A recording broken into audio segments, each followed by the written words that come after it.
Hello and welcome to Frontrunner Motorsport. Formula E Season 8 kicks off tomorrow in Diriyah, Saudi Arabia, so it is about time I lay out some predictions. Clairvoyance is not my strong point, and given the crazy nature of Formula E, I might as well pick names out of a hat. But I'm going to give it my best shot because, screw it, it's fun at the end of the year to look at how mental my choices were, along with a few life choices with that. This got depressing fast. So remember to subscribe, leave your predictions in the comments below. Who do you think will be champion? You'll have to wait till the end of the episode to see who I picked, and I think you'll be surprised. But for now, let's go through the field for the 2022 Formula E Championship and predict where everyone and every team will finish. 11th, Neo. Dan Ticktum 22nd, Oliver Turvey 21st. What has happened to Dan Ticktum's career? The multiple-time Macau winner has fallen from being a decent-level Formula 2 competitor and Williams F1 Academy driver to a back-of-the-grid drive with a Chinese Formula E team that's finished last 3 seasons in a row. It's hard to imagine things getting much worse for Ticktum, but I can see him being dead last in 2022, and I don't know where he goes from here. Maybe a career in pizza delivery. Oliver Turvey is one of the most experienced drivers on the grid, but I hold no hopes for Neo, and this is going to be another year of picking up scraps at the back of the field. Disappointment lies ahead for both British drivers. 10th, Andretti. Oliver Askew 20th, Jake Dennis 15th. Jake Dennis was the big surprise of last year, taking his BMW to 3rd in the championship with a couple of wins and just 8 points shy of winning the title in his debut season. BMW are gone and Andretti going alone.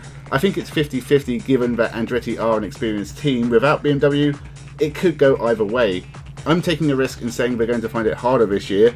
Jake Dennis may grab a win but only get 15th overall due to the chaotic nature of Formula E, whilst debutant Oliver Askew will have a tough time finding his feet. The 2019 Indy Lights champion was never really given a fair chance in IndyCar and is a good driver, but I think he'll be best of the rest ahead of the Neos. 9th, Mahindra.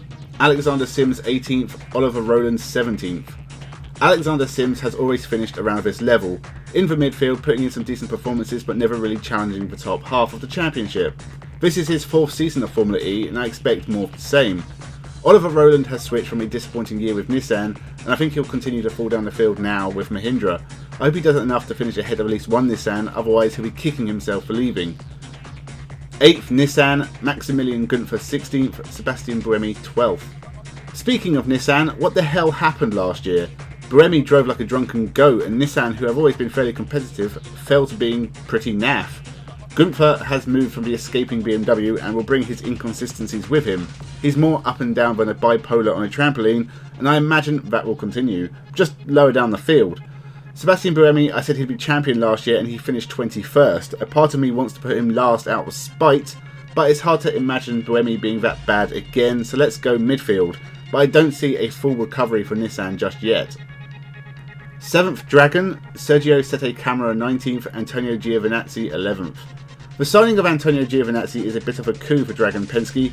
A decent driver no doubt, even if Formula 1 was a step too far for the Italian, but in his GP2 days he was good. And this may be more to his liking. I can see the unpredictability of Formula E playing to his advantage in his first season, maybe scoring a couple of decent points here and there, maybe even a podium. But I think he will end the year around the halfway point. Camara is not an amazing driver and tends to get caught up in incidents more often than not. A tough year towards the back with a few points. Dragon looked slightly improved last year and it's going to be interesting to see if they can claw their way deeper into the midfield. 6th, Envision, with Robin Freins 14th and Nick Cassidy 6th. The best looking cars on the grid, can Cassidy reach his potential as one of the best drivers in the field? Maybe, who can tell. 2 very good drivers, but Freins never seems to challenge for wins. But he was probably the most consistent last year, for a while at least. In championship contention, despite being one of the few drivers not to win a race in 2021, I can see him struggling to keep that up in 2022 and dropping further back. Nick Cassidy will have his day. I'm sure he'll take his first win. There was too many crashes in 2021, but he is a very talented driver. He could have made it in Formula 1 if given a chance, and here I think he will be more of a threat in 2022. I think Envision will find it hard to compete with the top teams, but they'll get some good results and they could do better than 6th if they find some level of consistency. 5th, Venturi, with Lucas Di Grassi 13th and Eduardo Mortar 7th. So Lucas Di Grassi has moved from the fleeing Audi and landed at Venturi. He is a great driver and former champion, and is tied with Sam Bird as the most experienced driver in the field, having never missed a Formula E race. I don't know what he'll be able to accomplish without Audi, but he has been uncompetitive for a couple of years outside of a couple of good results here and there. This could be the season he drops out of the top 10 for the first time. Eduardo Mortar was another surprise package from last year, taking a win and finishing second overall. Whilst I don't expect the same level of performance from the Swiss driver in 2022, I can see him troubling the top of the field on a regular basis and beating his Brazilian teammate. 4th Mercedes, Nick de Vries 10th, Stoffel Vandoorne 4th. Nick de Vries is a great driver. The former Formula 2 driver and reigning Formula E champion was never really considered long enough by anyone for a Formula 1 drive, and honestly should be given way more credit than he gets. I don't see him keeping his crown. With Mercedes leaving the series at the end of the year, I can see them slipping, especially towards the end of the year, and Nick de Vries scrapping for points that will see him barely keep his place in the top 10. Instead, this will be a strong year for Vandoorne, who will miss out on the championship but take a couple of wins on his way to 4th. He's another who deserved longer in Formula 1 and is way better than his results suggest. He was more unlucky than his teammate in 2021, and Stoffel Vandoorne will do a lot better in 2022 as Mercedes leave the series. 3rd Porsche, with André Lotterer 9th, Pascal Wehrlein 3rd. Porsche have got to take their first win at some point, surely. André Lotterer had a very bad year in 2021. He defends hard and that often led to contact. And there are some bad habits he needs to iron out. Pascal Wehrlein is a great driver and was unlucky to have his Mexico win taken away from him. One of these two are going to win at some point. Porsche need to get some results for their hard work, and both drivers are good enough. I think Wehrlein is going to have a strong year, backed up by Lotterer, to help Porsche to their best result yet. One day they are going to be a strong championship competitors, and that starts here. 2nd Techeetah, Antonio Felix da Costa 8th, Jean-Eric Vergne 2nd. The team that won 3 championships in a row last year was way more mediocre than they would have wanted, but a team this successful will rise from the ashes eventually. And a driver like Jean-Eric Vergne is too good to be stuck in the midfield. He will take wins, be consistent and challenge for the title, losing out by a slim margin.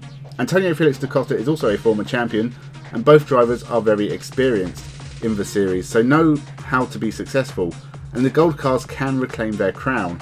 I think they'll fall just short in 2022, and with times changing and DS Automobiles possibly not partnered with them, who knows what will come in Gen 3 for Techeetah. 1st Jaguar, with Mitch Evans 5th, Sam Bird 1st. I have predicted Jaguar to win before and they fell short by some way. I'm doing it again mainly because I think Sam Bird will be champion at some point. He's taken part in every Formula E race, he is the only driver to win a race in every Formula E season. Eventually it's going to come together and he's going to take a championship win. Could Bird and Jaguar win in 2022? That's my pick, so expect him to finish in 17th. I predicted Mitch Evans to be champion a couple of years ago and it didn't happen, but I think he'll play a part in 2022. The Australian is a good driver and takes the odd win. Consistency again is the key for both drivers, something that is difficult in Formula E. No one really ever dominates this series, so it's going to be a tough year with a lot of twists and turns, and I think a new champion will be crowned. So there are my predictions. Make sure you subscribe so in a few months you can watch me do my reaction video and see just how wrong I am. I mean, in the past I put Da Costa in 16th when in fact he ended up being champion, and last year I said Buremi was going to take the crown and he was like 21st. So if you want to see that dumpster fire, subscribe today. Leave a comment with your thoughts. Who will be champion? Leave a like and tell your friends. Thank you for watching. Enjoy the Formula E this weekend and have a good one.